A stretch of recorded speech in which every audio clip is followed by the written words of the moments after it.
Well, hello and welcome to this second edition or the second episode of the Church Doctrine here. I am your host, Mike Church, and this is our long-form, freewheeling format of interviews of people who I think are some of the most interesting people on earth. And the format that we choose here is to enable the guest and the host, both alike, so that we can just have a conversation and a dialogue, no pressure. No one put in on airs or anything. Nothing is recorded, pre-recorded, or rehearsed. And we're just going to delve into a variety of topics and see where the conversation leads us. You can, of course, download and listen to all episodes of the Church Doctrine Files at CRUSADEchannel.com. You can find them on my Substack, thekingdude.substack.com. And you can find them also in the video versions that we publish. You can find them on CRUSADEchannel.com and on YouTube as well. Well, let's get started. Brother Andre Marie is the prior of the Saint Benedict Center in Richmond, New Hampshire. And Brother has been the prior. Well, we'll walk through that part of the story. Since the mid-2000s, Brother joined the center in the 1990s. Brother, like I, is a native Nuwalenian, and Brother has led a very productive and diverse life. Although it may not seem like the life of a brother is diverse, I think that it is, and hopefully we'll reveal some of that and get into it. So without further ado, live from his priory in Richmond, New Hampshire, Brother Andre Marie. Brother, welcome to episode 2 of the Church Doctrine. Thanks for agreeing to do this and falling on the sword. You're welcome. You're welcome, Mike. I'm happy to be here. Thank you. Now let's talk about Richmond, New Hampshire for just a moment for people that don't know. New Hampshire, first of all, is a small state. So you're in one of the smallest parts of the smallest states. Yes, it's the little kingdom here, yeah. So, and if you're looking for Richmond on a map, find Boston and head west, young man. Mm-hmm. And a little north. And the last time that I checked, our town had about 1,200 souls in it. I think that's about a perfect size. Yeah, it's actually manageable. And I think as far as the civics of it goes, we're actually kind of a model town because while there might be still some rough spots here and there, generally speaking, we have an extremely responsible town government. Yeah, that's something that, we didn't plan to talk about, but we certainly can talk about it because back in the 1800s, it was thought by Jefferson, Thomas Jefferson even wrote letters. I have one of them to his buddy in France, Philip Mazzei, where he said he didn't think a little r Republican or subsidiary form of government would function outside the size of he actually said New England township. Well, Richmond, New Hampshire is a New England township. Yeah, and it does work. I mean, we are actually quite well governed. I mean, fiscal responsibility and all that kind of thing. And when the people who actually work for the town need money, the people in the town vote for them.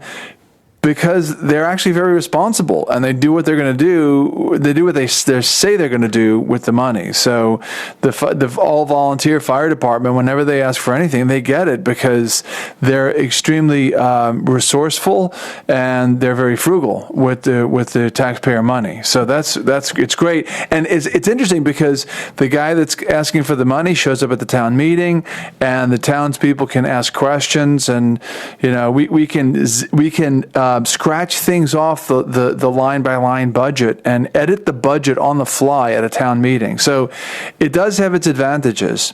It almost sounds like it's a kind of a holdover from some of the old parts of Christendom, which is where, you get the idea of the town hall to begin with. And you get the idea of the town meeting. You may have had different constituent parts. You may have had people that they weren't aldermen or councilmen or whatever. They may have been representing a clan or a guild or an association were pretty much the same principle, right? Yeah, you would have had a lot of guild participation, so that all of the, to use a modern bad word, stakeholders were represented.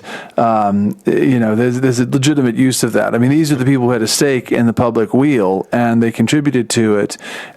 So they would be very present in the political process. Not to be confused with all of the stakeholders. I knew you'd do your Klaus Schwab imitation if I said stakeholders, so that was why I said it. Always look for an opportunity to squeeze a little Klaus Schwab in there where it's possible. This is a fascinating thing for people like me that don't live in or near a small city. One of the things I love about going to your area of New England, there's a little town not far from where you are, and they have a little restaurant. I don't know if you've ever been. It's called Bacon Me Crazy.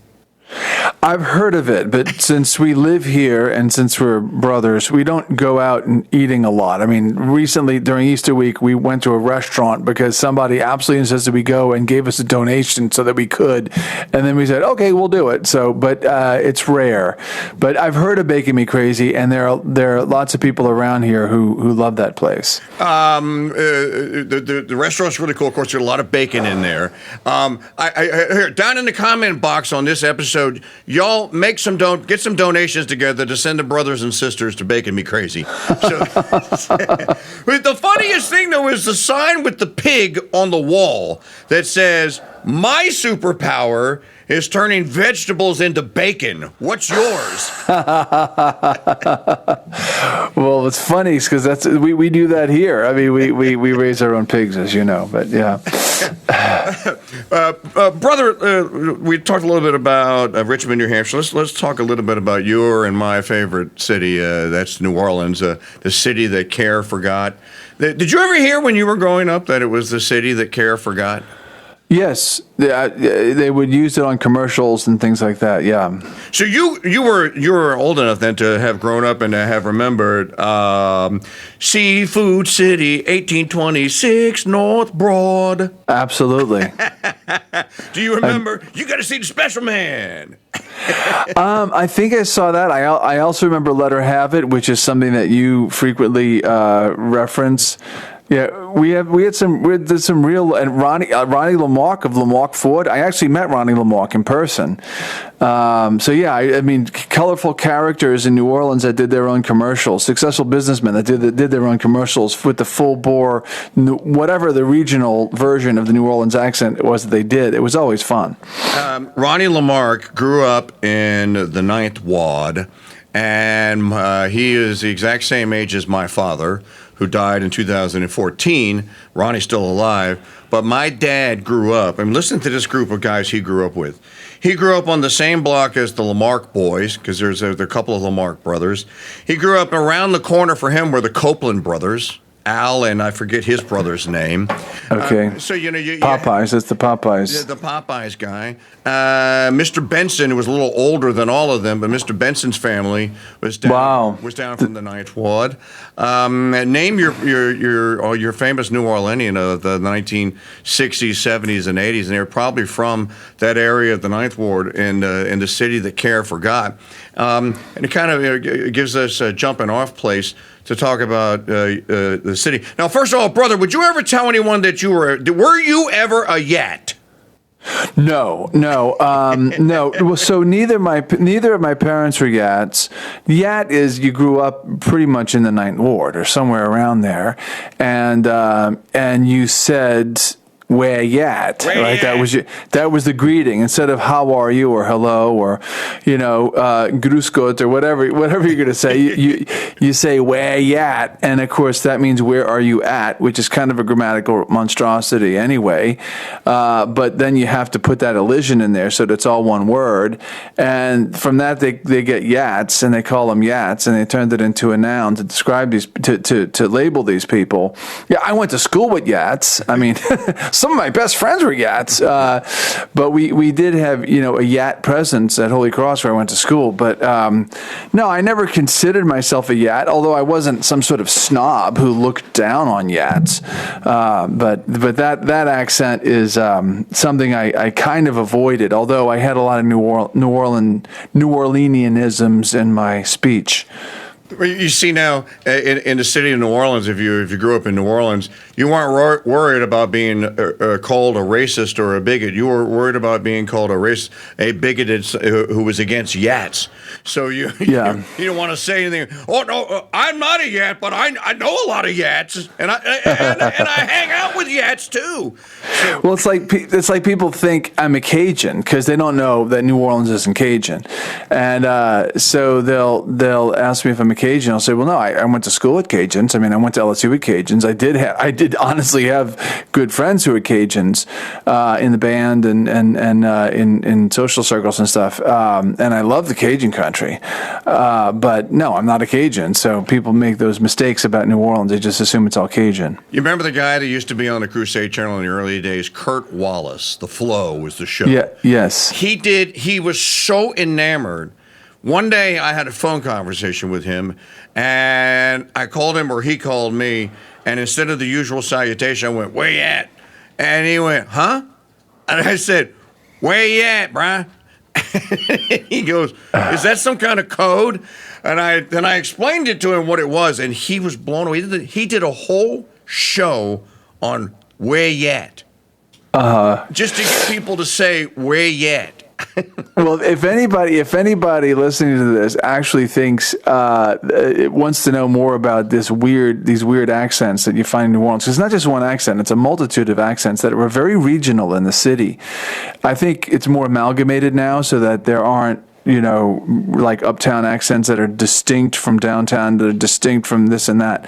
But if you go to YouTube, you can find a PBS documentary on the New Orleans accent and New Orleans accents. I'm forgetting the name of it, but if you make enough search terms, you'll probably find it on YouTube.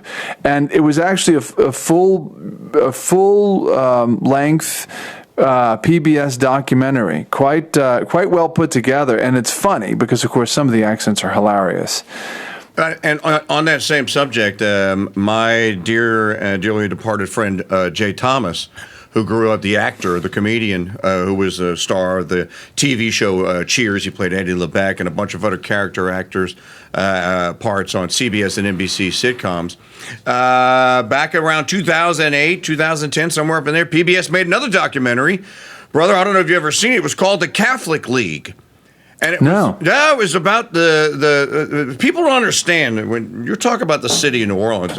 Oh, you mean the football league? Yes. Yeah. Okay, so that would have featured my high school too. During the time when I was in school, that was like the historical part of the historical upswing of the Catholic School League. Yeah, it was so huge. And that's why they made a documentary on it, and they got Jay Thomas to narrate it because Jay had gone to Holy Cross. Oh, wow. No, he went to Jesuit. He was the Jesuit boy. So they got Jay Thomas, the famous actor, to narrate it.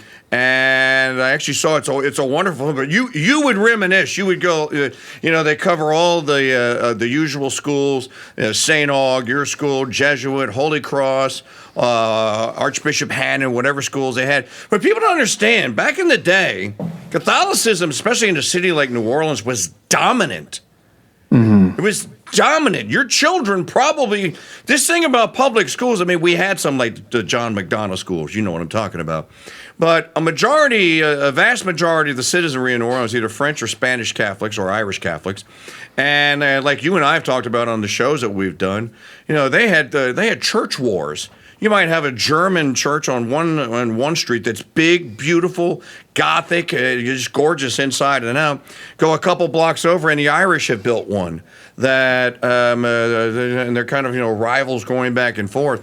And the point being that in our home city, which is known as the cradle of Catholicism in the Mississippi River Valley, Catholicism was a big thing. It kind of helped glue those disparate, diverse parts of the city that you were talking about, with all the accents kind of end together into one giant New Orleans way at melting pot, if you will.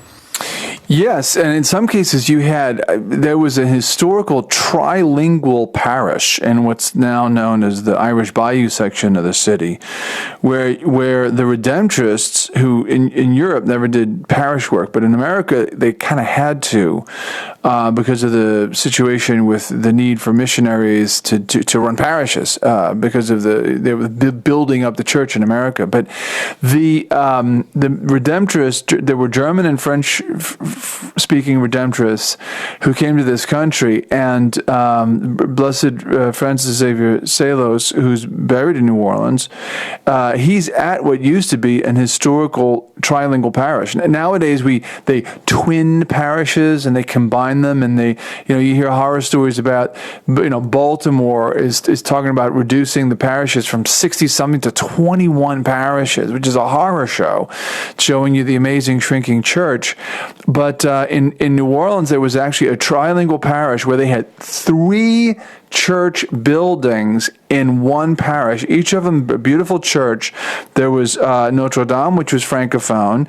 There was, I believe, Our Lady's Assumption, which was German-speaking, and then you had St. Alphonsus, which was the English-speaking church. Or I might have St. Alphonsus and Our Lady's Assumption confused, but I'm pretty sure Our Lady's Assumption was the German-speaking church, and today it still exists, and it's gorgeous, and it's got all this Bavarian artwork in it. Gorgeous stuff, and we don't tend to think of New Orleans associated with Germans, but there was a huge German population, and a quarter of me is part of that. I'm a quarter German.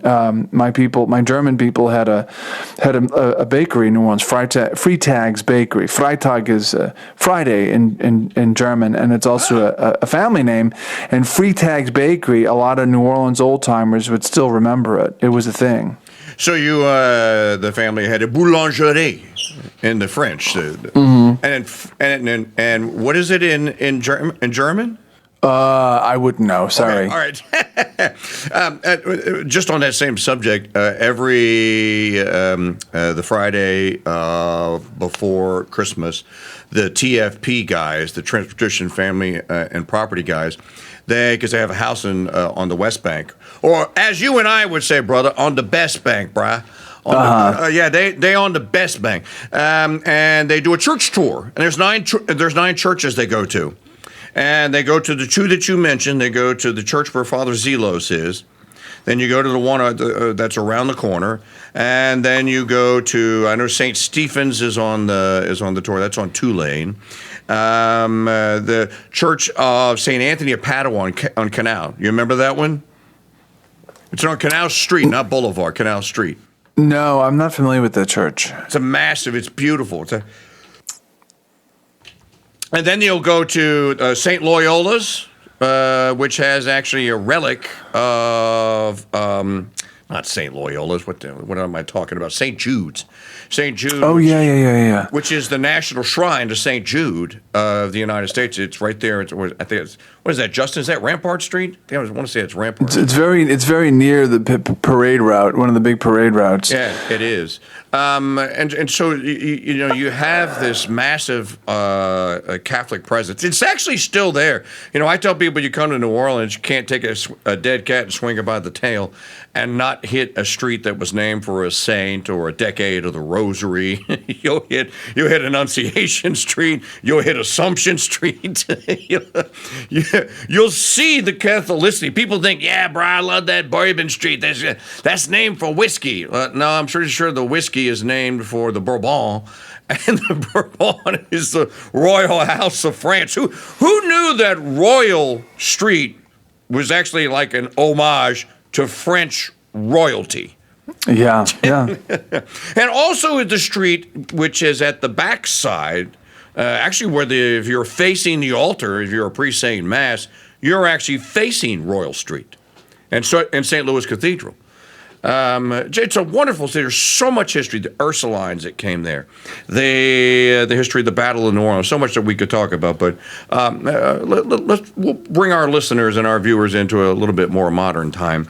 So you grew up a Villarubia, correct? Did I say that? That's my family name. Well, if you want to say it correctly in Spanish, it's Villarrubia. Villarrubia. No, well, no. Yeah. Rubia. Again, R. En español es R. Working on my trill. I'm working on my trill. And now, you go to Louisiana State University. When did you feel like you had this calling to the religious life, brother?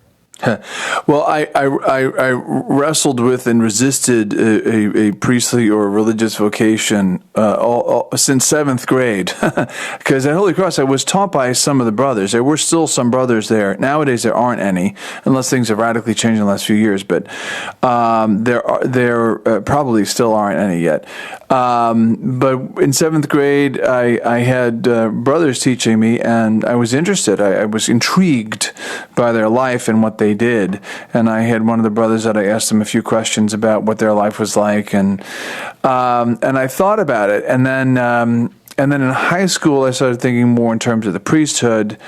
And because we would get, vocations talks every once in a while at the parish, priests sort of bemoaning the fact that nobody was responding to a priestly vocation or religious vocation, or very few anyway. And that kind of hit me hard. So it was I frequently wrestled with that junior high school. And then I ended up doing the stupid thing of going to LSU, and I graduated because I wanted to pursue music. And I was very much into performance and performing music, and being a low brass player. And that was one. And I had no interest in teaching music, none, zero. So I went into a performance major at LSU, which we used to joke, "Hi, I'm a music performance major. May I take your order?" Because to the likelihood of getting gainful employment or having a livelihood, supporting yourself on music performance is negligible. The likelihood is negligible. My brother made it. He's still made it. He got big. But what does he play? What does he play? He's a tuba. He still is a tuba player. In fact, he's the tuba teacher at UT Austin, University of Texas at Austin. Okay. But he's been in a number of performance groups, toured the world, he played his tuba all over Far East Asia, in the Arab countries, Saudi Arabia. And he's done a lot of sub work in different places. He's good. He's world class. He's a recognized name in tubadom, as I like to say. Tubadom. And his wife is a flute player. So. So they're both, and she's the flute teacher now at Rice University down in Texas, down in Houston. That was kind of my world for a bit, and I really wanted to be. That's what I wanted to do. But I was still, even through college, I was torn with the idea of becoming a priest. So I quit LSU and entered the seminary after 3 years of LSU, and I ended up, so my degree it's a funny degree. It's a cobbled up degree from Holy Apostles College and Seminary in Connecticut, because they had all these music credits that counted as humanities. So I have a Bachelor of Arts in Humanities with basically the equivalent of a minor in philosophy.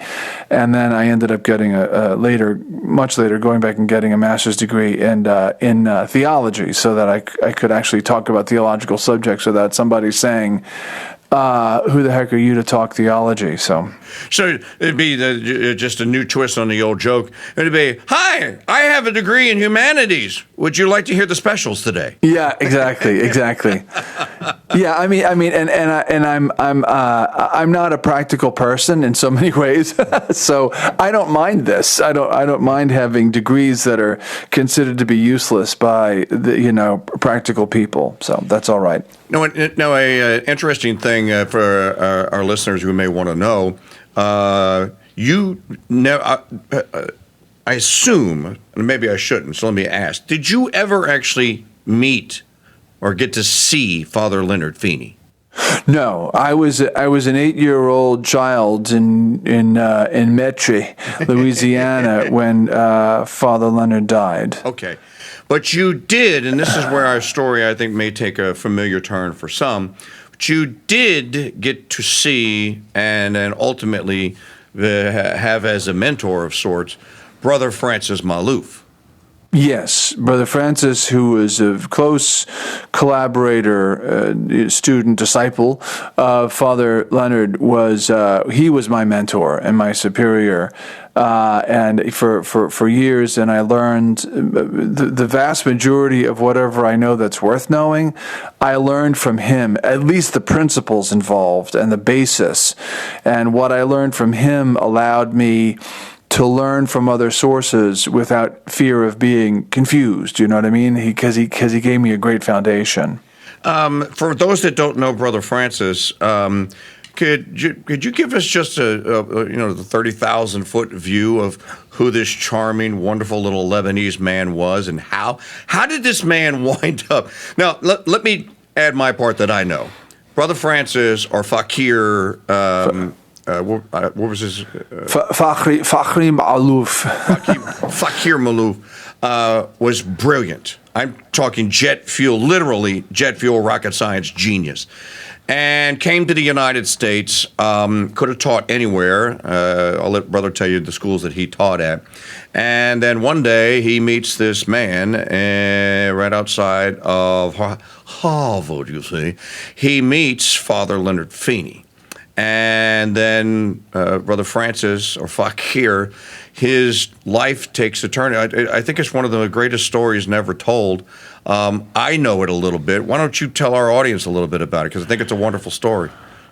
Well, so we can back up a little. I mean, he was born in 1913, a citizen of the Ottoman Empire, which, seriously, the idea that I knew somebody and spent years living with and speaking with and interacting with a man who was born a citizen of the Ottoman Empire just kind of rattles my cage a bit. It's amazing, but yeah, he was born in 1913, a citizen of the Ottoman Empire in a little town called Mashra, about 30 miles outside of Beirut, Lebanon.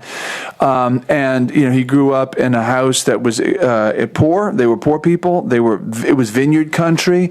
It was a very Catholic town, but unfortunately he grew up in a town that was he grew up in a family that had lost the faith, largely due to the influence of American Freemasonry and Protestantism at the what would eventually become the American University of Beirut, the AUB.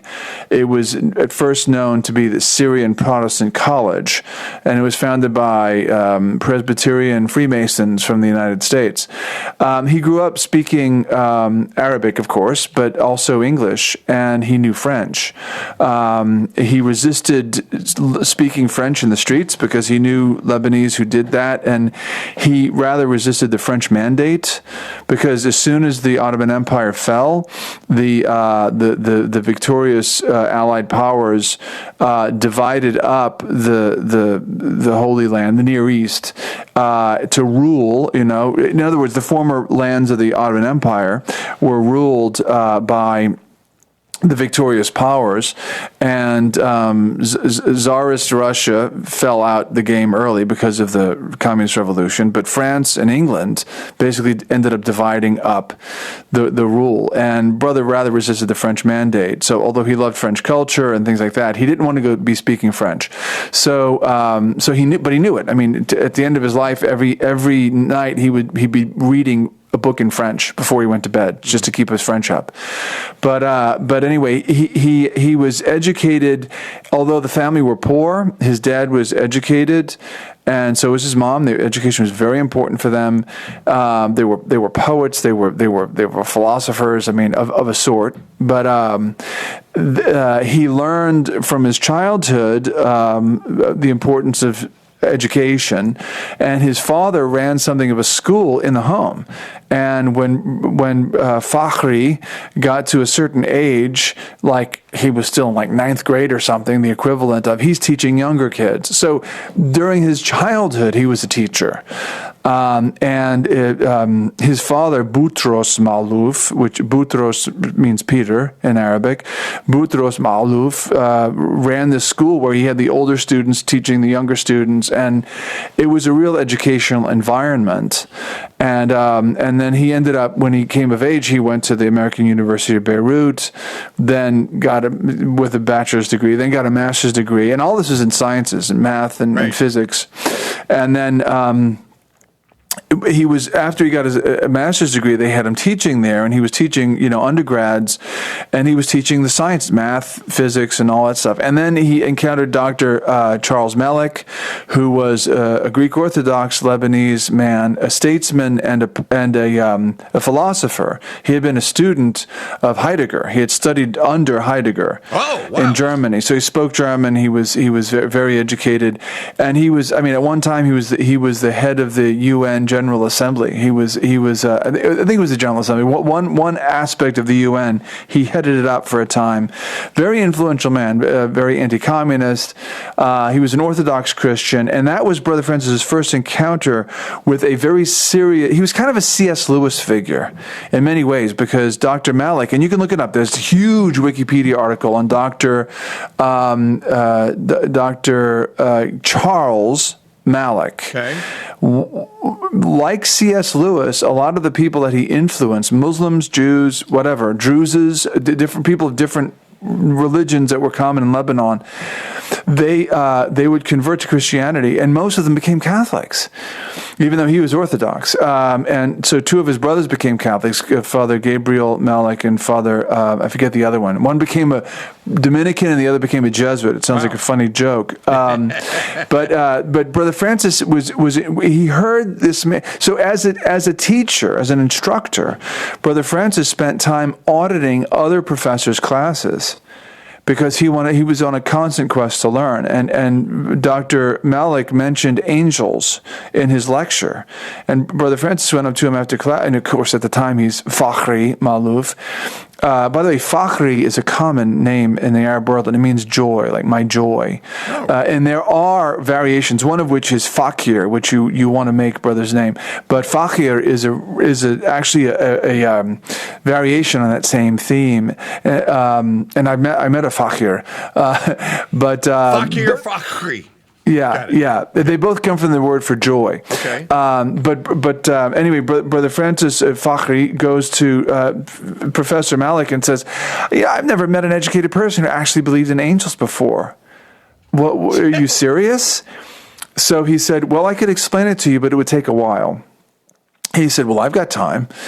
So, he was a young bachelor.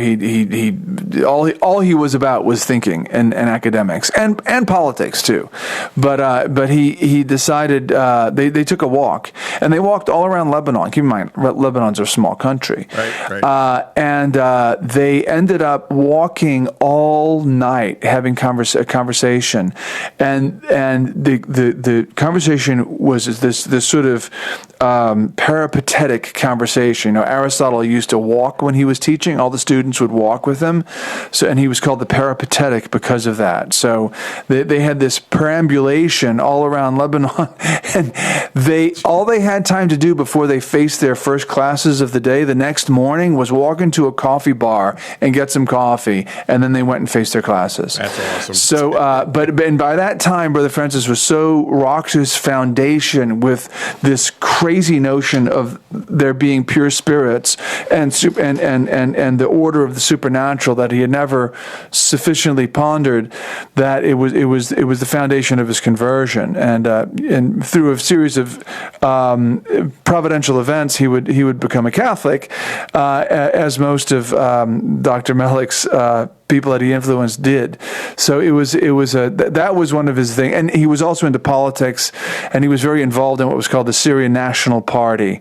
And because the Syrian National Party had their own idea of a greater Syria that was a political hegemony in the Near East, completely different than either the Islamists, and the Islamists were around in those days, or the pan-Arab worldview of like Yasser Arafat and the PLO, because they were Arabists. They were not Islamists. They were Arabists. That's interesting. But the political hegemony that the Syrian National Party had in mind for that part of the world was the what they considered a governable swath of earth, what the Romans called Syria, which embraced not just Arabs but Phoenicians, Syrians, who historically were not Arabs. It wasn't until the Arab conquest comes to the area that Arabs amalgamate into that people, and the culture that went with it, which was diverse,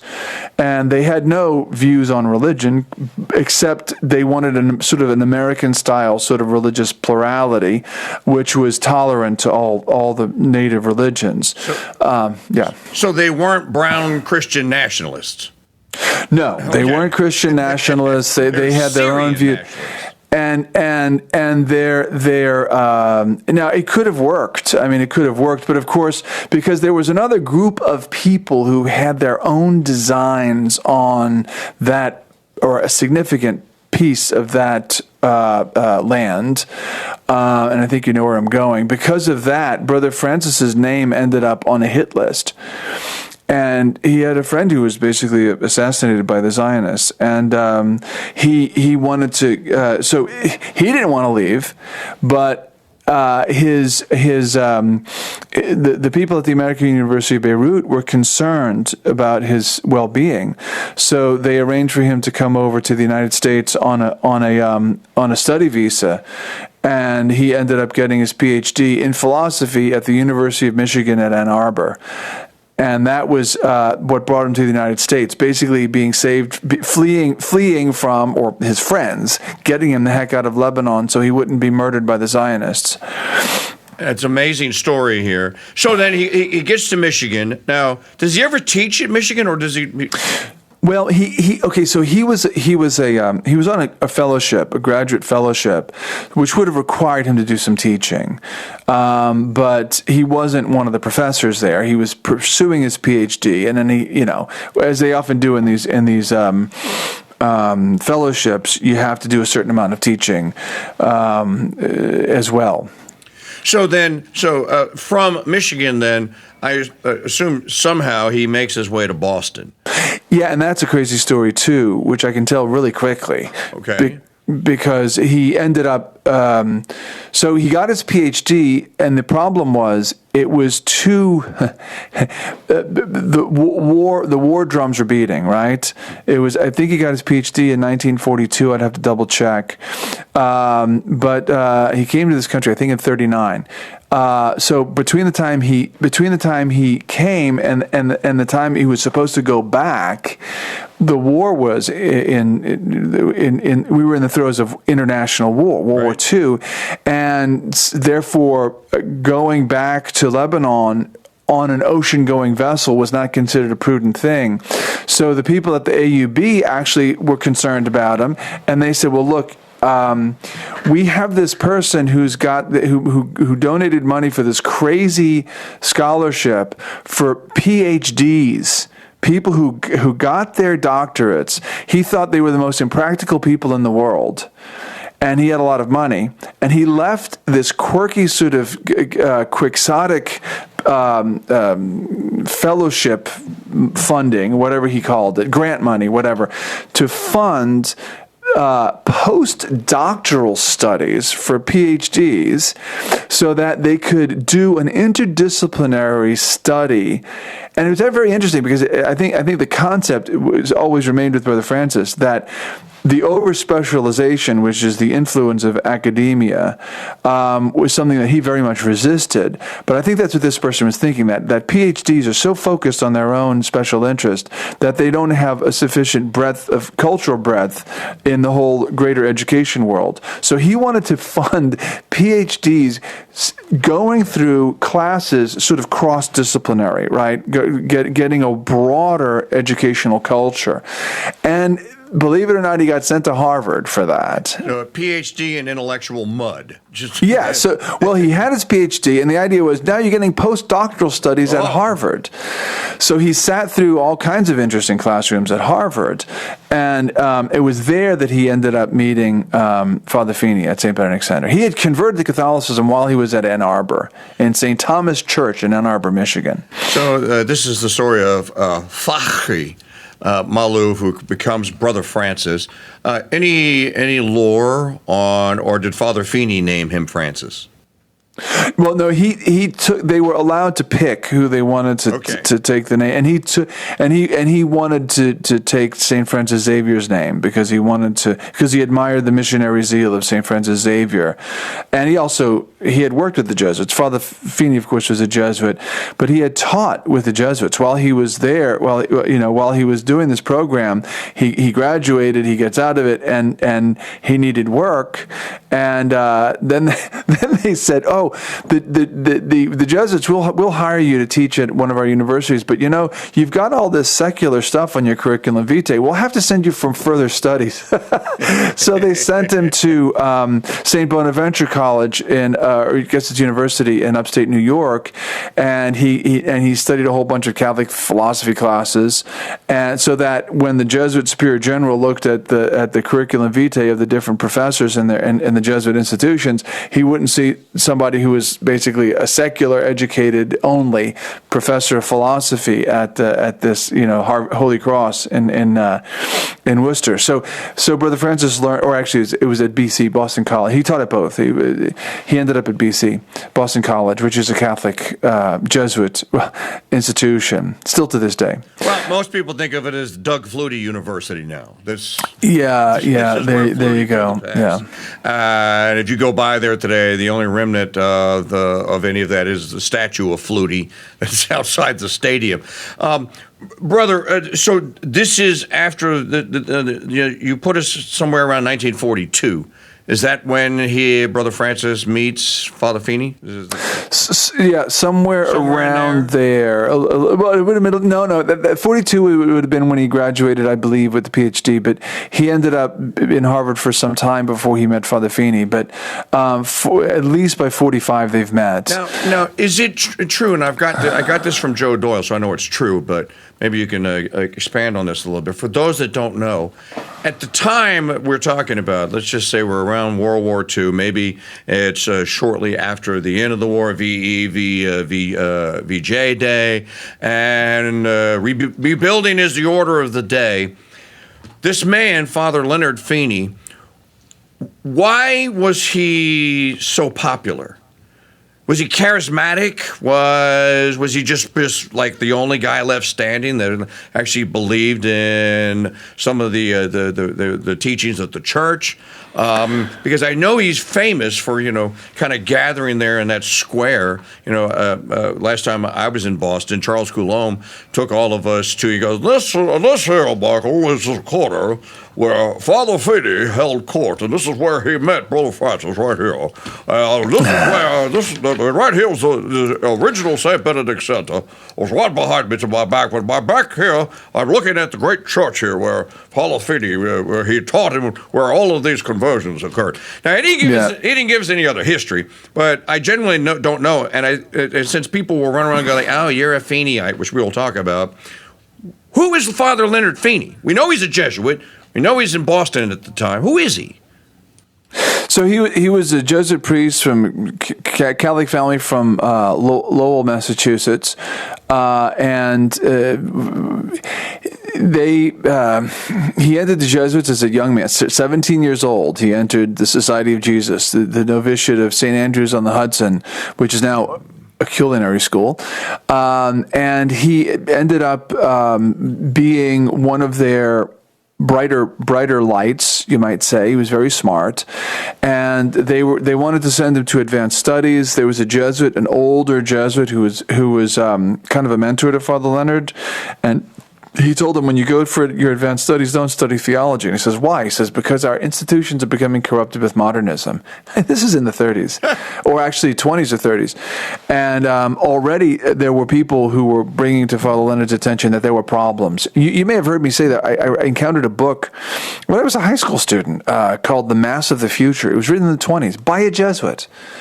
And it was talking about all these liturgical innovations that would come in. And it was speaking, in glowing terms about, Mass facing the people and vernacular and this and that. And it was this revolutionary liturgical agenda, which at the time most Catholics would have said, if you think that the Catholic Church is going to do that, you're nuts, because all the standard apologetics against Protestant objections to Catholic worship were actually defending the opposite, right? But then you had these radicals who were calling for us to change everything. And Father Feeney would later come to call these people the liturgical loons, and he had encountered many of them in the Jesuits. But so the Jesuits were, this is the era of Teilhard de Chardin, who was a French Jesuit. Karl Rahner wouldn't come much later. He was being formed at this time. So you had a lot, and he was a German Jesuit. So the Jesuits, who were always sort of the cutting-edge elite, sort of the Pope's Marines in a good way, and who were very educated, astutely trained. In fact, there's a book about the Jesuits called Men Astutely Trained. They were in so many ways the elites. But as we see now with the long march through the institutions, right, when you want to alter a society, the shortcut to doing it is to corrupt the elites. And this happened. And whether it was a conspiratorial agenda or whether you just had corruption simply from, the world, the flesh, and the devil, the normal sources of the enemies of our salvation, right. You had this corruption in the Jesuits, and they became progressivists, they became very liberal, they became, you name it, Americanist, modernist, biblical modernism of the worst sort, philosophical atrocities. As far as the German that we named earlier, Father not Hans Urs Balthasar. I'm sorry. Who was the German that we talked about? The German Jesuit. He was corrupted by the bad philosophy of Immanuel Kant. So, sort of Enlightenment German philosophy was one of the mechanisms. All these different trends that had entered the world, mostly in the Enlightenment. Proto-ecumenism, had invaded the Jesuits. And so you had a lot of corruption there. So Father Feeney was aware of this. He was aware of this problem with the corruption of good teaching. So he was encouraged by this old Jesuit, study literature. So he went to Oxford and studied literature. He was a gifted poet. Now that was where his real popularity was. Ah. He was a wordsmith. He was a poet, and he wrote short stories. He wrote essays. He was the literary editor of America magazine. Believe it or not, which you don't want to read today. Don't. No. So Father James Martin, the homosexualist Jesuit, is one of the editors of America magazine. So Father was at one time on the staff of that journal, not the editor-in-chief, but he was the literary editor. And by the way, I think at the time he was there, his editor-in-chief was a very prominent Jesuit writer who wrote the two books, Saint Among the Savages and Saint Among the Hurons, that were the lives of the two most prominent of the North American martyrs, Black Robes, Jesuit saints. So the Father rubbed elbows with some of the great Jesuits of his day, and also some of the evil Jesuits of his day. He told Teilhard de Chardin to his face, "You're a heretic." Which I was impressed as soon as I heard that story, because he was shocked at what came out of Teilhard's mouth, all this pantheist garbage that came out of Teilhard's mouth at the table in a Jesuit house, and Father reprimanded him for it, and nobody else spoke up. So it shows you there was a deep problem that the mad ravings of Teilhard de Chardin were welcomed with sort of benign smiles by very well-educated Jesuits who should have known much better. So that's the milieu out of which Father Feeney comes, but he was a beloved poet, delightful wordsmith. You read his poetry; it's not heavy. It's not heavy. He has a couple of heavy ones. So, I mean, the Hound of Hell is pretty heavy, but which is on our website. So if you want to look that up, Catholicism.org, you can see the Hound of Hell. That was Father Feeney's his heaviest poem. But even then, it's delightful. He was a very charming poet. And because he had been educated in Europe, he was urbane. I mean, he was the kind of person that people like to have at parties. And I don't mean raunchy parties, obviously. I mean high society parties where you have, well-to-do Catholics who are trying to advance Catholicity in Boston, in this WASP enclave.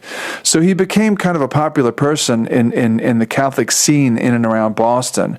And when he comes to Saint Benedict Center, which is kind of a student apostolate in among the different Cambridge and Boston area Catholic, not Catholic, but secular schools, he charmed the heck out of everybody. But, he knew Greek and he knew Latin, and he had been astutely formed as a Jesuit. He was a literary guy, a poet. So he could get up and give a lecture on almost any topic, theological, philosophical, historical. He loved history, and poetical. So, but what ended up happening was you had these three people who ended up becoming the real force behind St. Benedict Center. Sister Catherine Goddard Clark, who was a laywoman, Catherine Goddard Clark, okay, who was great at history. And she would give history lectures. And you had Fahkri Maluf, Dr. Maluf, who was the philosopher. And Father Feeney would sit in on Brother Francis's philosophy lectures with piqued interest, and he would contribute comments every once in a while.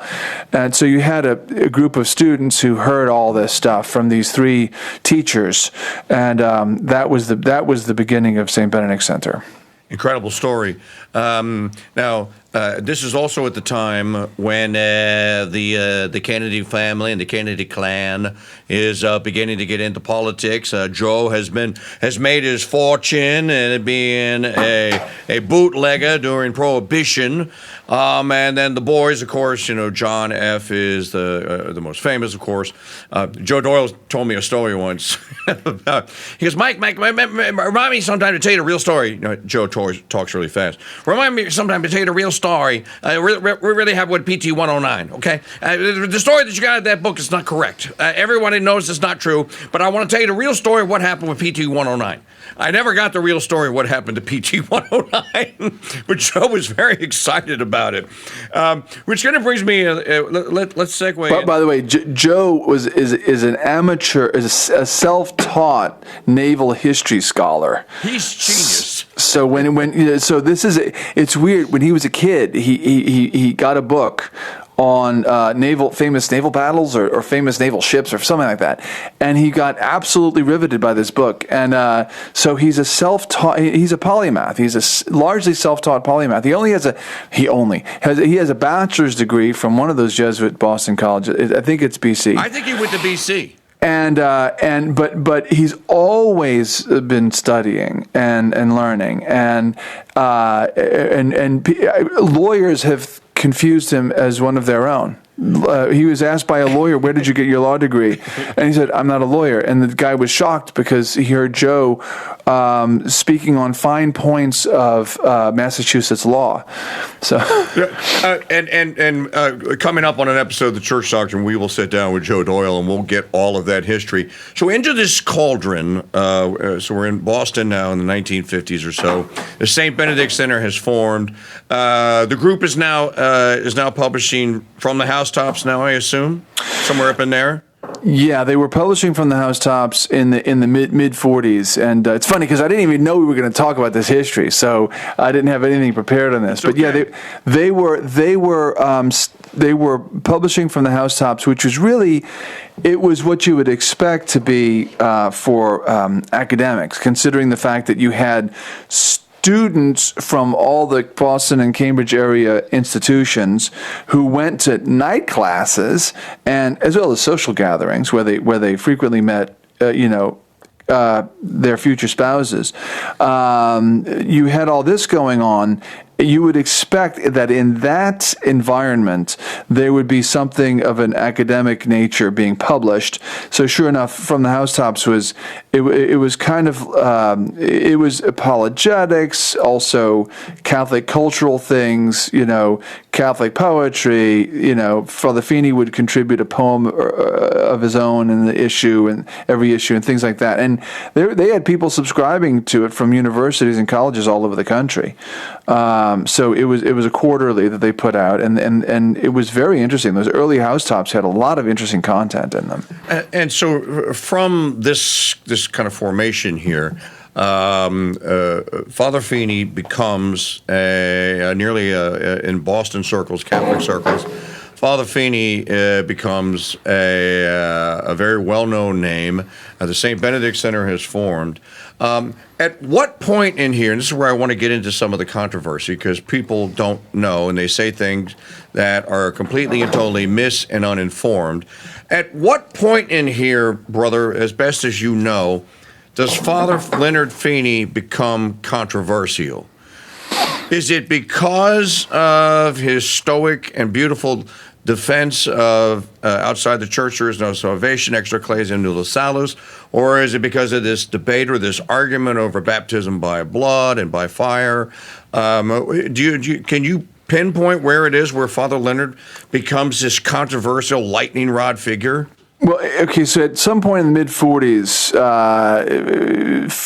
really, I think it was 47, later 40s, 47, around there, he has, he takes a few of his collaborators at Saint Benedict Center, and he pulls them aside, and he says, I think I've put my finger on the problem, why it is that we're not able to make converts. Now keep in mind, this man had converted 13 Jews when he lived in New York City as one of the editors of America Magazine, and he would frequently have to take a cab from this place to that place.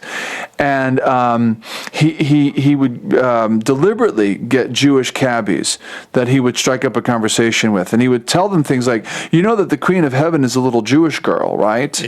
And he'd make these, sweetly provocative statements. I say provocative, I don't mean, insulting them. It would provoke a conversation. And because Father Feeney was this delightful person, he had a breadth of knowledge, but he also had this kind of almost Chestertonian love of the common man.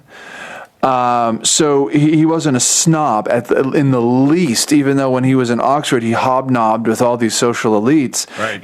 That wasn't his native environment. He didn't particularly like it. So he became, although he was this, literateur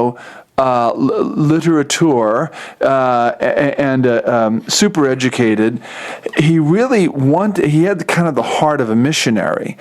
And so he was evangelizing just, on the street, so to speak, literally by the way, or on the way, I suppose.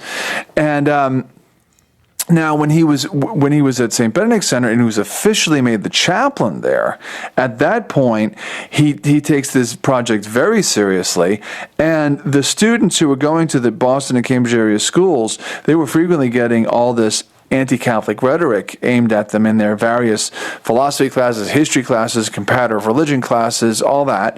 And what they said was, if you want to get the Catholic answer, go to Saint Benedict Center. So and they were making converts, because the Catholics who went to Saint Benedict Center would try to get their friends. I met some of Father Feeney's converts. I met one of his Protestant converts, and I met a convert that he made from Greek Orthodoxy, she only died, God bless her, a few years ago. Georgette Babiak, and she died a pious Catholic. And when Father Feeney met her, he says, "Oh, I'm passionate about Greek." He kind of won her over because of course he knew New Testament Greek, and. But he pulled some of his collaborators aside and he said, we're not making enough converts. Now, anybody else would have been resting on their own laurels, saying, we have this thriving apostolate, we're doing great. He wasn't satisfied with that, and he said, we're not making much of an impact. And he said, why? I've been asking myself that. And he said, I think I've put my finger on it. And he said, this is a doctrine of the Catholic Church that's never been changed, never been taken away. Can't be, because it's a dogma. It's an irreformable doctrine. It's a dogma. Ecclassiam nulla salus. And here are the definition. First formulated in those words by Saint Cyprian of Carthage, but defined in other words that mean the same thing by three popes, two of them in council, and this is this teaching that there's no salvation inside the church. People aren't sufficiently aware of this, and they're not guided by it, and they don't realize the ramifications of it. This is why we need to try to make Catholics. And the people that he spoke to about it took him seriously, and they knew this was controversial, but they were already controversial in the general sense that, they were defending the Catholic line on whatever against whoever was at Harvard or Radcliffe or any of those, or MIT or any of those other institutions. And but at this point, when he gets into that issue, other people get offended, including, by the way, the Kennedys, who, and that was really what drew the ire of the Jesuit and archdiocesan establishment upon Harvard, was he upset the Kennedys because they didn't like hearing this. Because at this time, Joe Kennedy, the bootlegger, as you referred to him earlier, he wanted one of his kids to be in the White House. And all of the Irish were coming out of the ghetto, and they wanted to make peace with their social betters, the WASPs. And Joe Kennedy, in fact, told his sons that they needed to make peace with the Jews. So, none of this talk about Jews that might be offensive. In other words, whereas the Catholics in America, and I'm going to use the word enemy not to mean there should be violent hostilities between us, but just looking at it from the point of view of theology, from the point of view of committed worldview, Catholics had two enemies in this country, Protestants and Jews. And the Jews looked at the Catholics as enemies, and the Jews looked at the Protestants as enemies, and the Protestants looked at the Catholics and Jews as their enemies. Yes. It wasn't like they were having gang wars, but when you look in terms of a worldview, when you look in terms of a meta narrative, perhaps something we'll land on eventually here in this conversation. Of course, they're enemies. Of course, I mean, you can't read the text of the Council of Trent and say that Protestants and Catholics aren't enemies. You can't read, a declaration. You can't read the Council of Florence and say that Catholics and Jews aren't enemies. As long as you understand what an enemy is, and as long as you understand that Catholics are called to love our enemies with supernatural charity. So the idea was, we have no enemies now. Ecumenism, which is called interfaith then, we need to have peace. Peace at all costs. We're all Americans now. 2 world wars made Catholics sort of amalgamated into the great blob of Americanism and American social life. So we wanted to set aside our differences and embraced what we had in common. And Father Feeney, at this point, decides he's going to start swimming against the grain. Cutting against the grain, swimming against the stream, whatever metaphor you want to make. And it's at this very point when Catholics are sort of emerging, at least in Boston, the Irish Catholics are emerging from the ghetto. There's going to be a Kennedy in the White House. And, there's peace and love, and it's not yet the dawning of the age of Aquarius, but it's close. It's interreligious dialogue. It's the interfaith movement, and the World Council of Churches. This is an international phenomenon. Right. And after World War II, everyone wanted peace, and it was not the peace of Christ. It was the peace of this world. It was UN peace. And Father Feeney went against the grain there. Peace symbol, the peace because symbol. when you have a Jesuit priest saying you got to be Catholic if you want to go to heaven, when you have a Jesuit priest telling Protestants and Jews you have to convert, I mean charitably, but telling them definitely and with conviction, that was offensive. And the Jesuits, I already spoke about how they had been corrupted. They didn't put up with it, especially when you had Irish Catholics like the Kennedys saying this is a problem. Well, that Cardinal Cushing, or Archbishop then Cushing, who was up to this point a friend, suddenly turned into an enemy, and so did the Jesuits, and so that's when the controversy. But if you want to know, I mean, the original controversy about Father Leonard, surrounding Father Leonard and Saint Benedict Center, was really about no salvation outside the church. Simply speaking, there weren't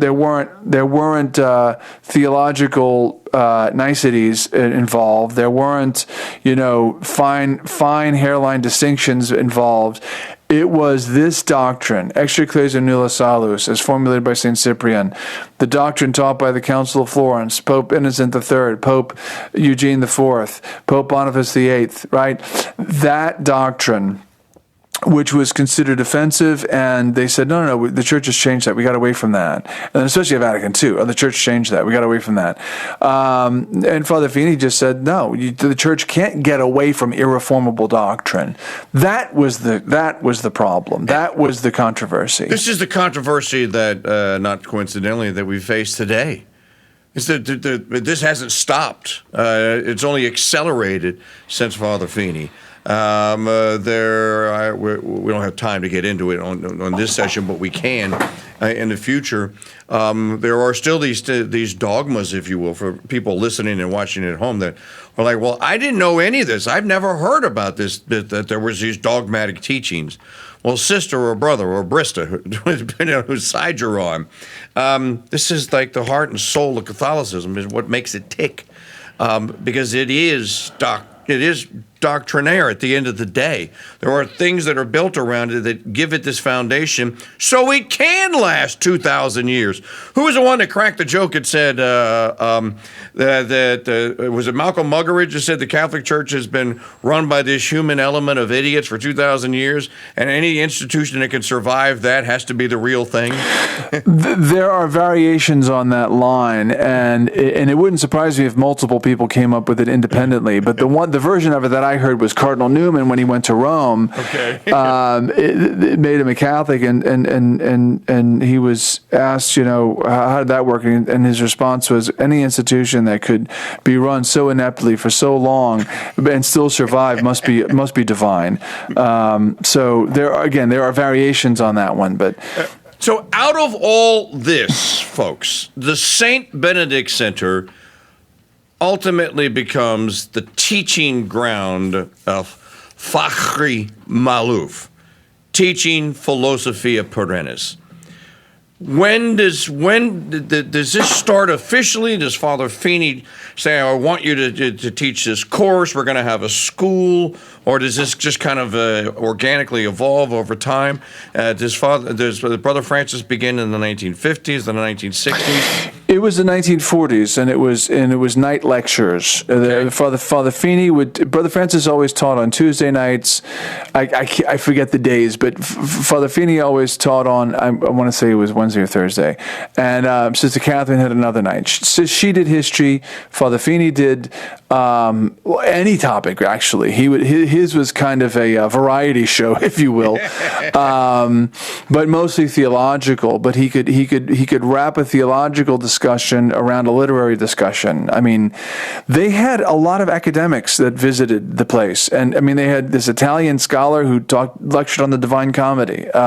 They had they had a Hungarian scholar who hung out, and who R.L. Kolnai, who I met an Englishman who was doing research on R.L. Kolnai, who came to meet us to interview Brother Francis, to tell him all he knew about R.L. Kolnai. You had some international scholars that were coming in those days, and but no, Brother Francis was lecturing on philosophy in the 40s before they became controversial. Now, after they became controversial, he continued it, and it wasn't until the 1980s that he gave those recorded lectures that we sell. It's part of our bread and butter here, is to sell those lectures, and that we ourselves study. It wasn't until the 1980s that he sat down here and gave a systematic, I shouldn't say here, like here, Richmond. It was in Bolton, Massachusetts, actually at the time. But he gave the series of systematized lectures on the various disciplines of philosophy. But and this was the mature Brother Francis, who after half a century of teaching the subject, gave it in its developed form. And for those who don't know, it's in 8 parts. We won't get into it here. Go to Catholicism.org and learn all about it.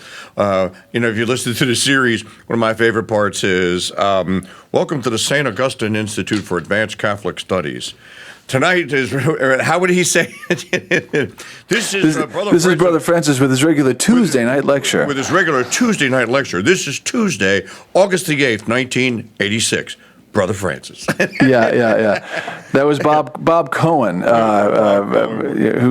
whose father is a Jewish convert that Brother Francis baptized in an emergency. How do you like that? Now, brother, for those that don't know, your center today is still built and centered around, at least in some ways, the St. Augustine Institute for Catholic Studies, and certainly around the Philosophia Perrennis course. I took it, that's how you and I met. My opinion and my take on it is, and maybe this is why I'm so messed up, whether I've been so Feeneyed by the organized media world and treated like father, but it changed my life and for the better, and it gave me something that I never had, which is formation. Why is this so important, though?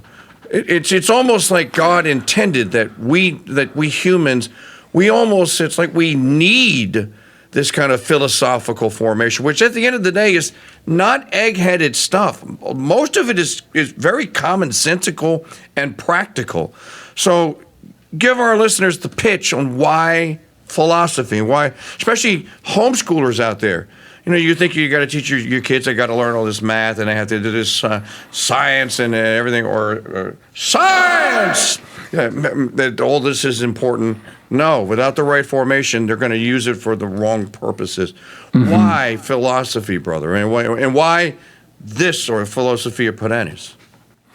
Well, when Brother Francis, early on, when he and Father Feeney were working together, Father Feeney told Brother Francis, said, okay, you've been in this country a few years now, and you come from afar. You're a Lebanese Arab. You come from a completely different culture. What do you think of our American education system? What's wrong with it? And Brother Francis said, well, there's a lot of knowledge, but there's no wisdom. There's not a pursuit of wisdom. And Father Feeney, I think this is why Father Feeney, I never met Father Feeney, so I can never say, what do you think is good about Brother Francis? I never had a chance to ask that question. But reading into what I know of the history, I surmise that Father Feeney was drawn to this intense young Arab scholar because he had this notion of wisdom. He had this almost obsession with wisdom. And Father Feeney said, well, that will be your assignment, to teach wisdom. And that's when Brother Francis started to teach the philosophy class. So what does that have to do with the price of tea in China, or more properly, the question you just asked? Because wisdom is ordered knowledge.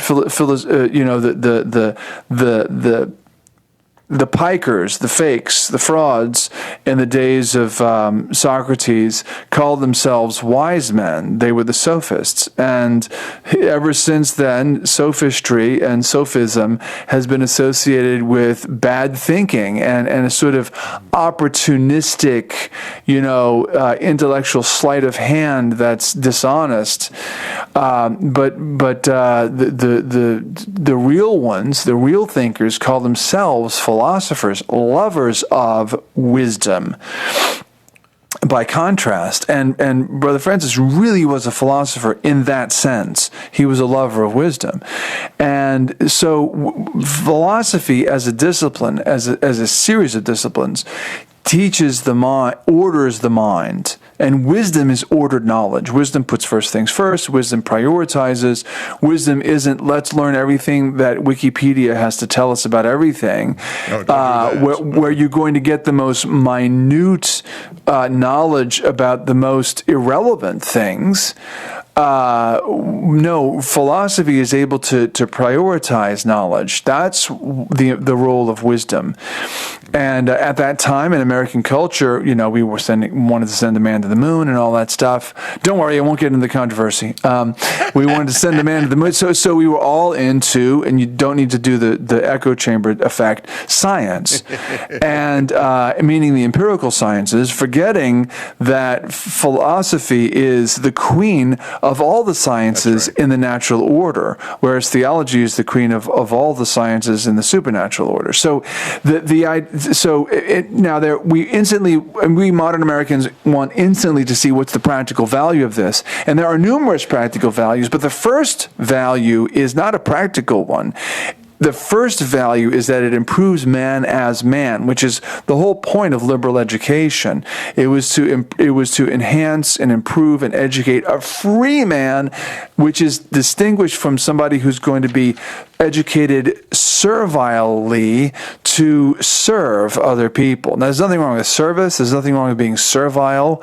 But when all of your education is servile, whether that servility is to be a garbage man or an engineer or a doctor or a lawyer or a carpenter, it doesn't matter. They're all servile. They don't improve. Those education in those fields form you to be a cog in a wheel, a cog in a machine, a necessary one, by the way, and they're good. But what improves man as man is a liberal education, and philosophy is an integral part of that. But if you want to look at it, it improves us as men so we can think better, which is what we do in our highest, was think. But beyond that, it also has practical effects. And I would say today we have. Well, let's take logic, right? People don't think logically today; they think emotionally. This is the first. This is the first of the disciplines, and yes, it is a discipline. It's a pain in the neck, frankly, to learn all these things about all these different constructions of syllogisms and the three acts of the mind, and you actually have to define this, and you actually have an art and a science of correct reasoning. I've been reasoning my whole life. Well, bad news, buddy. You've probably been reasoning badly. So you have to learn how to do it right. And that's what logic does. So it keeps you from thinking emotionally. And it's funny because you'll find people, especially men, who talk about how they don't think emotionally, and they'll become passionate about how non-emotional they are in their thinking, not knowing that the passions and the emotions are philosophically the same dang thing. And the fact that they're turning red in the face, ranting about how non-emotional they are, proves that they don't know what the heck they're talking about. So logic is a discipline. It disciplines the mind to study truth and to know truth and to order truth and to be able to distinguish, to make necessary logical distinctions and to avoid fallacies, which, fallacy is a word is abused all the time. I saw somebody said, brain death. I won't name the paper or the online thing. It's a good website, but headline, brain death is a fallacy. No, brain death is not a fallacy. A fallacy is an error in logic. Brain death is a falsehood. Brain death is non-existent. Brain death is a scientific oxymoron, whatever you want to call it, but don't call it a fallacy. A fallacy is a specific kind of error in logic. Knowing these things and being able to meet an argument, analyze it, refute it, to do that, you have to have some foundation in logic. Yes. And so much of what we have today is just bad thinking because people just don't want to go through the discipline of making the proper distinctions and so forth. But I can say something similar about every one of the disciplines that is contained in that Philosophia Perrennis course. So you, and there are 8 of them. Again, I'd rather the audience go explore. As a matter of fact, you can go and download the introductory lectures. There are 8 of them as kind of a primer to go like, well, do I want to take this course? And yeah, you should. But I think just to sum this little section of our talk up, what Brother's getting at here, and we talk about this often, and you parents out there, you're probably talking in this, maybe you don't think you're talking in this form, but it's all about formation. You don't build we know some certain adages, right, brother? Don't build a house on sand. Yeah. You want why not, miniature? Well, because it's probably going to fall down. The wind's going to come along. There's nothing to hold it down. It's going to blow away. And great was the fall thereof. And great was the fall Last thereof. words of the Sermon on the Mount. So you build on a firm foundation. If you buy a new car and you've never owned a car before and you're really interested and you want to know what it is that you're doing with the darn thing, you might get the manual out, get a little foundational knowledge of, piston is connected to the crankshaft, and formation is important. And so this is why I asked the question about Philosophia Perrennis and philosophy, because it is kind of the stock and trade of what Brother took from Brother Francis and teaches today. Now, let's kind of apply this, if you will, to our modern world. We have people running around that all manner of certain conspiracies and plots and all this. And conspiracies are real. There really are conspiracies. Right, brother? There are things that are conspiratorial, and people do conspire. They do it all the time. Well, one can plot with somebody else to commit the crime of murder, and if that's discovered, he'll be charged with conspiracy to commit murder. Conspiracy to commit murder. One can. I know a guy who was arrested for conspiracy to commit arson, and arson. The goofball, lit a piece of property on fire. He conspired with the owner to do an insurance job, and one of the charges was conspiracy to commit arson. So, the legal codes, and I think not only ours in the United States but internationally, recognize a crime of conspiracy to commit another crime. So, we know it historically. There was a conspiracy to kill Jesus. We know all about it. It's in the Gospels. They conspired, they breathed together, which is what conspire literally means, and hatched a plan. So I think only a craven ideologue who's been brainwashed by the CIA's demonizing of that word, conspiracy theory, which they didn't invent, but they demonized it deliberately to scare us all away. It's a boogeyman that scares us now. Well, if you know history, if you know even current issues, criminal cases, that there are, of course, conspiracies. And we know that there are secret organizations. So you have secret organizations that are influential. Well, you don't think that a conspiracy or two is going to emerge out of that environment? Of course they will. Well, but as Charles Colomb is would rush in to say, and Charles and I occasionally get in little arguments about this sort of thing, but Charles is right fundamentally that conspiracies don't explain all of history, and that's where I think some people go wrong. For them, their entire meta-narrative is conspiratorial. Everything is explained through history. Well, you have good guys and bad guys. Some people, sometimes, believe it or not, history is just straightforward, and people did things because of the stated intentions that they said they were doing them for. Sometimes things happen in history because people are stupid and do stupid things, and stupid things result. But then sometimes you do have that conspiratorial element. So it doesn't explain everything, but it does explain some things. And the devil's in the details. So you got to search out the truth with the particulars as a disciplined historian to find out which is which. I broached the subject of conspiracies with Frank Wright on our first episode, The Right Stuff. And I asked Frank the question. I said, Frank, do you think that people are more prone to believe these conspiracies and conspiracy theories that everything is a conspiracy because they can't believe in heroes anymore? And Frank stopped and he goes, I've never thought of it like that. And he thought about it for a moment and he goes, I think that there may be some fruit hanging from that tree. This can bring us now to what we call the meta-narrative. which Brother and I have talked about on previous episodes of a show that we did for 5 years called Wisdom Wednesday. And what is a meta-narrative? Well, a meta-narrative is, and I guess we should ask the question, should we have a meta-narrative? Well, I think we should. I know the brother's in agreement here. But there's a we need good meta-narratives, right? Mm-hmm. So there are awful meta-narratives. Almost every meta-narrative out there is awful. They're all awful. First of all, something in Philosophia Perrennis, I'll just give you guys one nugget. Conformity, truth is conformity of the mind to reality. You memorize that sentence, it'll change your life. You just walk around all day long, and everything you look at go like, truth is conformity of the mind to reality.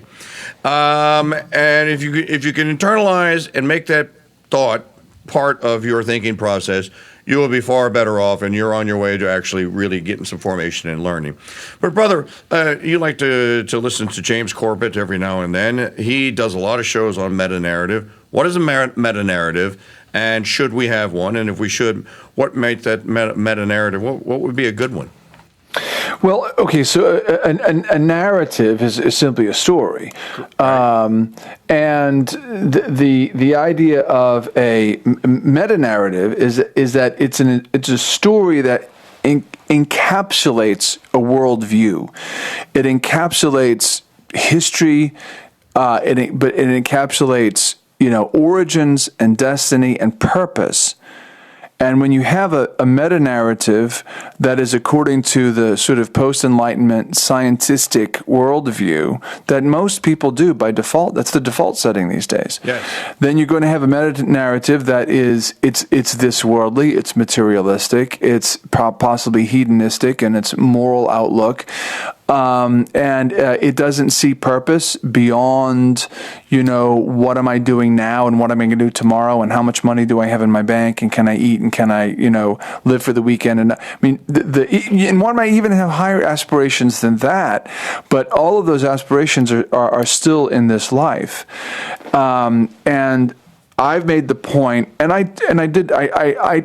I said to you before, Mike, that everything I learned that was worthwhile, I learned from Brother Francis. And then I said, well, he also gave me a necessary foundation from which I could learn other things safely. James Corbett is an anarchist, literally, a real anarchist. Now, he's not a bomb chucker, but he's the radical kind of libertarian. He calls himself a voluntarist, but voluntarist is just but he will call himself an anarchist too. He's not afraid to face the truth. Which I admire about him, but I have no idea what his religious views are at all. But so what I'm saying is Corbett has a worldview that's completely antithetical. Well, not completely. In the big picture, it's completely antithetical to mine. In many of the small parts, it lines up because he is opposed to what he calls, humorously enough, the powers that shouldn't be. Because you've got because the people who are running the globe are basically evil idiots, and yet many of them are conspiracy. I mean, I am a conspiracy theorist or a conspiracy realist because there are conspiracies, obviously. I mean, how is it that the COVID-19 thing played out the same way in every country across the world, or at least across the Western world, but including parts of Africa and Asia? How did that happen? No, they didn't. That didn't just happen, in the light of day. There were backroom conversations. You know it, sure, and that'll.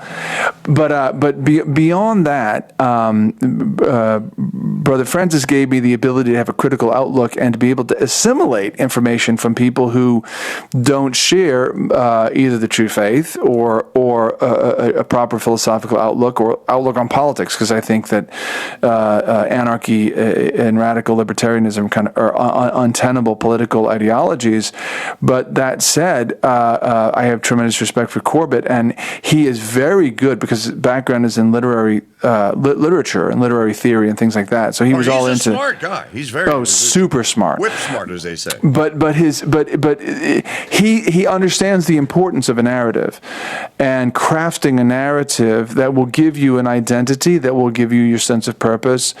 And what I take from this is to say, well, wait a minute, because a narrative is a story, and it's a story. So let me quote from Corbett, because as we're talking, I pulled it up. A meta-narrative is a grand narrative that gives meaning to our lives, to the world, and to our understanding of who we are and our place in the world. That is the meta-narrative that guides our actions. We all have some big story about what it is that is happening, why we're here, what is happening to us, and what are we doing, and what is our role in all this, whether that's a consciously formulated meta-narrative or whether it's just the unspoken, unthought of assumptions that guide our actions. Now, I transcribe this, so this is, when he writes in a very disciplined, very good way. So he was just speaking off the top of his head here, so it's not grammatically perfect and everything. But he had this piece that he did called Writing a New Narrative that I thought was excellent. Well, I said, well, wait a minute, James Corbett, why should I let him do all the thinking about this stuff? Because he's so right, he's so good on this, but lacking the necessary dimension of the faith, he doesn't have the ability to craft the meta-narrative that should guide us. And, a real meta-narrative has an origin story, like the comic book characters, right? There's an origin story. There's the end. There's the destiny. There's purpose. There are good guys. There are bad guys. There are the principles that guide us through the narrative, through the story that's unfolding. Well, once I was introduced to these concepts, I said, well, my goodness, this is the faith. We have the answers to this. Our origin story is in Genesis. Our destiny is in the apocalypse and beyond the apocalypse in anagogy, in heaven. In the eschatological reality of the four last things. The center of history, literally at the crossroads of history, is the cross, the incarnation, and all of the joyful, sorrowful, and glorious mysteries of our Lord Jesus Christ, and what he opened up for us. Right. What is our purpose? Heaven, salvation. What will get us there? The church, the ark of salvation.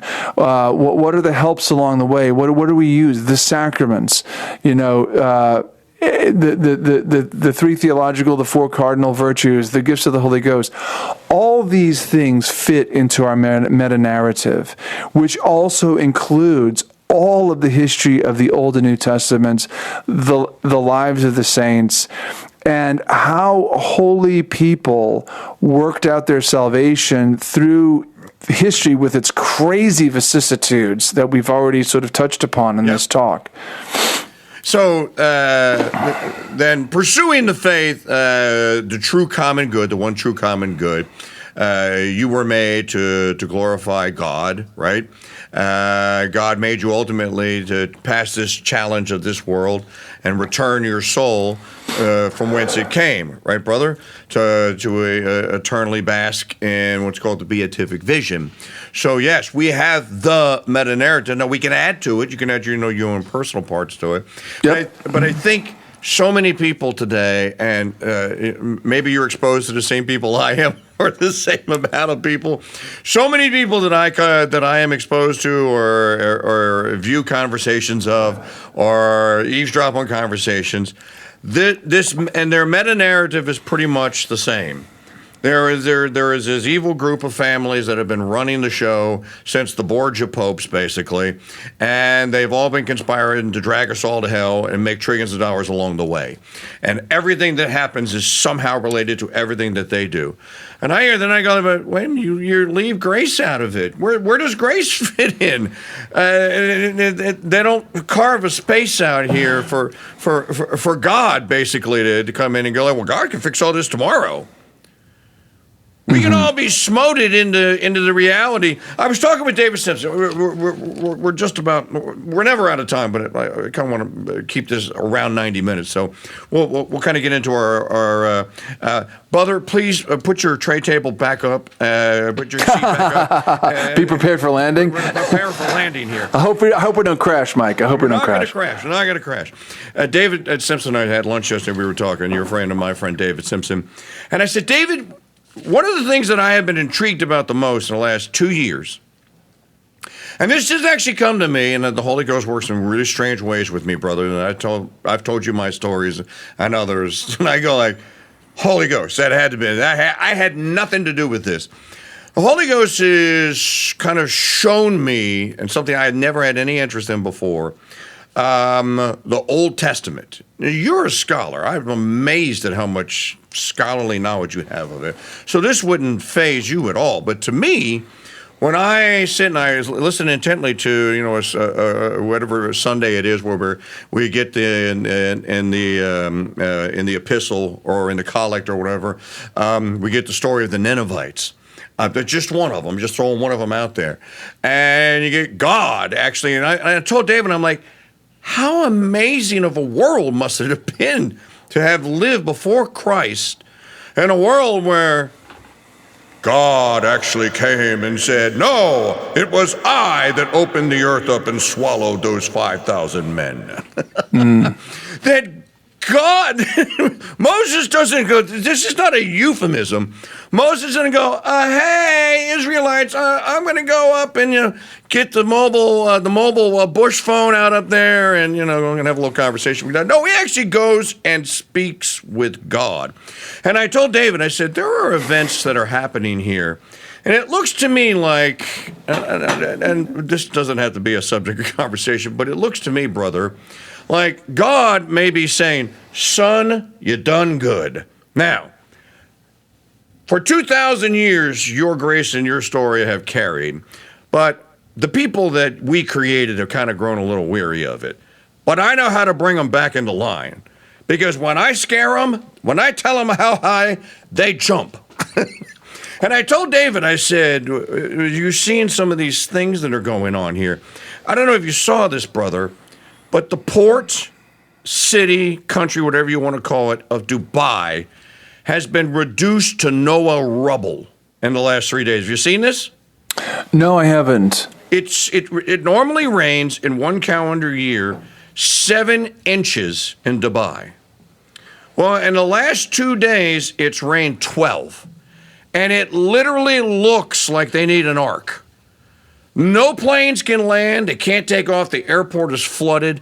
They have these massive walls of water going down the streets that have topography to them, that have an angle to them.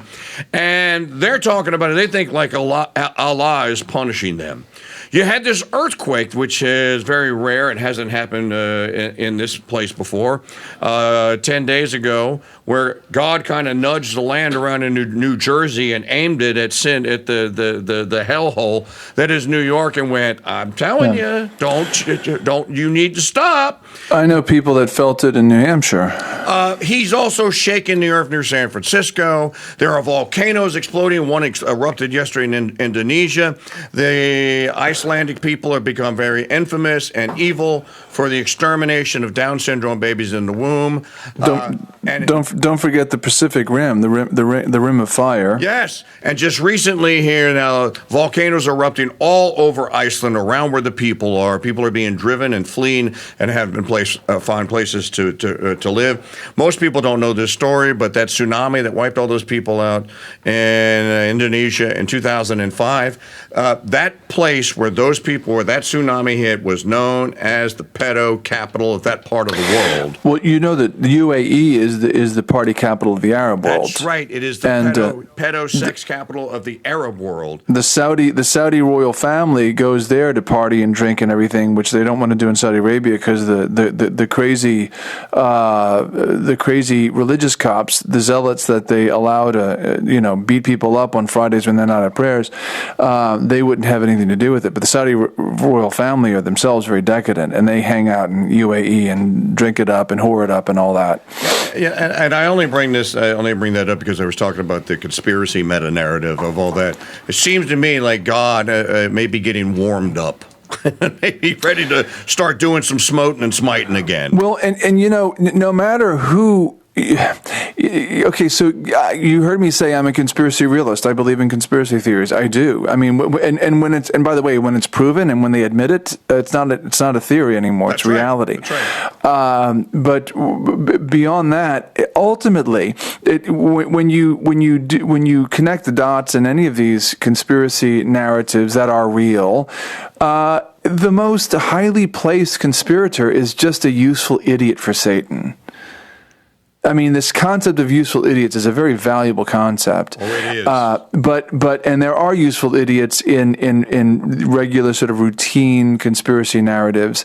But when you bubble up to the top and get to who really is the ultimate conspirator, it's the one who got thrown into the darkness of hell, right. there to concoct his own conspiracy against Christ the King, and he knows he's going to lose somehow, but he keeps trying, the idiot, and he will lose. But the most gloriously ascended, whether it's Klaus Schwab, which I don't think because he's such a clown, but the real conspirators who are running things, they're only useful idiots, minions for the devil, and they will lose. So yeah, God gets the last answer, and that's how it always was. The bad guys always overplay their hand.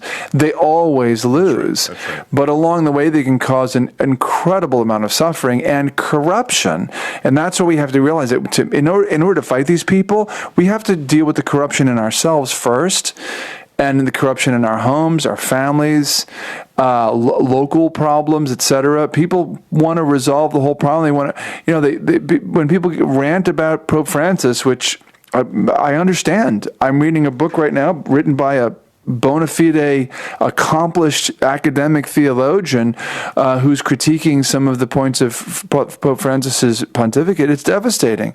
But, what can we do about it? Nothing. It's not a democratic institution, nor should it be, because that's not how Jesus Christ constituted it. So we pray, we fast, we do our duty of our state in life, and we don't worry about it. We let God come up with the solutions. Now, but we have to evangelize. We have to evangelize. That we have to do. Yes, we do. All right, flight attendants, prepare the cabin for arrival. Brother, final question, and this is a serious one. You and I know many of the same people, and you know people that I don't know, and I know people that you don't know. There is a narrative that, or not really a narrative, there is a mindset out there, if you will, that because of what is happening in the system that we are currently in, it is futile to participate and to vote any longer, and therefore I'm taking my ball and I'm going home and I'm not going to participate. And I heard a secular person say this the other day: unconditional surrender never won a battle. Should, in your estimation, does the average good Christian Catholic citizen, does he still have some sort of a duty, if you will, to remain informed and to do the best he can by participating in civic and public affairs where we can, and every once in a while that may involve voting? What do you think? Well, okay, so I have no doctrinaire position on this. Okay. I vote. I even still vote in federal elections, and I keep trying to quit, but some of my best friends think vote. So James Corbett calls it hopium. That we're all addicted to hopium. Of course, he is an anarchist. Gary Potter hasn't voted in an election in years. Charles Colomb, I don't want to speak for him, but I think he has the same position. I could be wrong. I know Gary's because he was very blunt about it in a conversation that I had with him. and this is a guy who's very politically involved. He's very politically he's politically informed. But I mean, I honestly, in federal elections, I think it's generally fruitless. I do it. It's almost like an empty ritual for me, but I still do it. I don't trust Donald Trump as far as I can throw him, and I probably could throw him a bit. I don't trust him. I just don't. I'm sorry, I don't. And I don't think he's the savior. I don't think he's the knight in shining armor. I don't trust his world. I don't trust him. I don't trust him. I mean, he's too connected to Chabad Lubavitcher Jews, whose worldview is utterly antithetical to mine, utterly. And I think that the blue-red false dialectic in this country is about as false a dialectic as you can possibly have. Now, where I think voting actually matters. Earlier, we talked about the local town meetings here in New England. Right. We actually have a sane town government, and that wouldn't have happened if people hadn't voted for good people. At the state level, it could work. In the United States, the New Hampshire has the second largest governing body in the world. I forget the largest, but our House of Representatives is the second largest governing body in the world. It's crazy huge, and I know a couple of reps, and you can do good things at that level. So I think taking a realistic approach, you can vote in good men to do good things.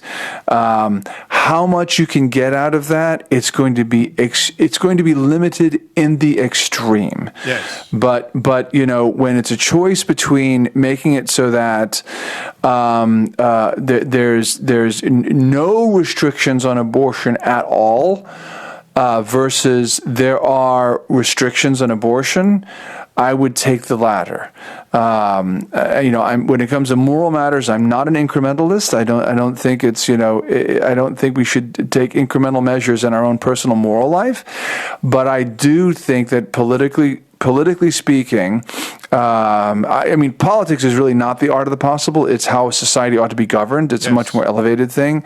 But as far as participation in the political process, there are all of these ridiculous pragmatic compromises that are made, and that's the way the system works. And we can't blow it all up and start over again. I mean, that is itself unethical. So that's a long way of saying I'm not at all optimistic about voting, hoping, and coping, but I do think that at a certain level, it's good and necessary to do. Okay, so I concur. I also think that that it is possible to change things on the small and the local, because they are close to it. And that's not an irony either, is it? That scale. You put it back into scale, and things become possible. Things become doable. And we're doing it here. I mean, this is not a theoretical thing for me. We're doing it here. We reach out to, I mean, there are neighbors. We have Mormon neighbors. We have evangelicals. We have all kinds of people in this town that at least have political common sense, and we share that common sense, and that's why Richmond is a fiscally responsible town, as it was not a decade ago. So you can have these little victories, and because and a lot of this happens because of little personal meetings, personal get-togethers, and isn't it interesting? We can make these evangelical opportunities, just like sisters selling pigs to our neighbors can become an evangelical outreach. Never thought that would have been possible, but it is, and it has become so. And all of these things, of course, they only work when you choose to participate, right? If you choose to isolate, and not that that isolation is always wrong, because it isn't. And there are a lot of great men that were hermits who we still read today. But writ large, man was not made for hermitage. He wasn't made to be a hermit. Man was. We're social beings. We're social creatures. We're social creatures. Our Lord was a social creature. Now, when our Lord got tired of the hoi polloi, he was able to disappear. Well, okay, so I can't let you go on that one. He didn't get tired of the hoi polloi, but he showed us the example and spent entire nights in prayer. In fact, he spent an entire night in prayer before he made the most important political decision of his life, which is, who am I going to have as my disciples, as my apostles? True story. And he spent the entire night in the prayer of God, St. Mark says, before he made those decisions.